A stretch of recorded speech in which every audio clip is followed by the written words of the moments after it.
Video આપણે બનાવીને આપણે પ્રોફિટ કરતા હોય કે આપણા વિડીયો વાયરલ થતા હોય કે આપણે ફેમસ થતા હોય તો આપણે ફેમસ થતા હોય ને કોઈનું ઘર બરબાદ થતા હોય એવા કન્ટેન્ટ તો નો જ બનાવવા જોઈએ. ઘણા બધા મિત્રોનો એક ક્વેશ્ચન વધારે હોય છે કે અમારે સોશિયલ મીડિયા ઇન્ફ્લુએન્સર બનવું છે અને વિડીયો બનાવવા છે તો કઈ ટાઈપના વિડીયો બનાવીએ તો વાયરલ થાય.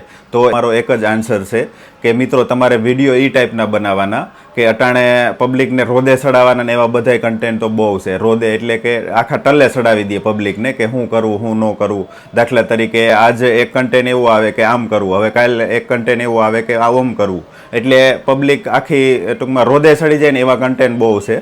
તો જે પણ નવા કન્ટેન્ટ ક્રિએટર આવે છે એને બધાને મારું એ જ કહેવું છે કે ભલે તમે 8 દી એક કન્ટેન્ટ બનાવો પણ પબ્લિકને કંઈક પણ 1 મિનિટની તમે હરખી જાણકારી આપી શકો એ ટાઈપના કન્ટેન્ટ બનાવો. કાંઈ પણ નોલેજેબલ કન્ટેન્ટ બનાવો અથવા તો કોમેડી કન્ટેન્ટ પણ બનાવી શકો અને કોમેડીમાં પણ તમે કંઈક સંદેશો દઈ શકો પરિવારને કે ભાઈ આ ટાઈપનો કાંઈ ગમે કોમેડી થ્રુ પણ તમે સંદેશો દઈ શકો. એટલે સમાજને કાંઈક મોટિવ મળે એ રીતનો તમે ગમે એ કન્ટેન્ટ બનાવી શકો અથવા તો કાંઈક નોલેજ મળે એ રીતનો કન્ટેન્ટ તમે બનાવી શકો.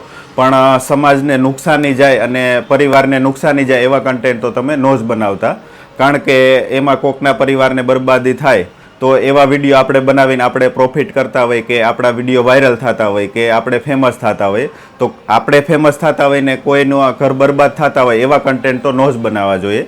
ભલે આપણે સારા કન્ટેન્ટ નો બનાવી શકીએ તો કાંઈ નહીં, કોકને નુકસાની જાય એવા કન્ટેન્ટ તો આપણે નો જ બનાવવા જોઈએ. નોલેજેબલ કન્ટેન્ટ હશે તો તમારા કન્ટેન્ટ વાયરલ થાય જ, પણ કંઈક પણ જાણકારી હાસી હોવી જોઈએ અંદર અને હામાને કંઈક કામ લાગે એ રીતની જાણકારી હોવી જોઈએ. નહીં કે બનાવવા ખાતર બનાવી નાખો ને વિડીયો અપલોડ કરી દીધો એવું નહીં. એના ઉપર થોડુંક તમે રિસર્ચ કરો કે હામાને શું કામ આવે છે.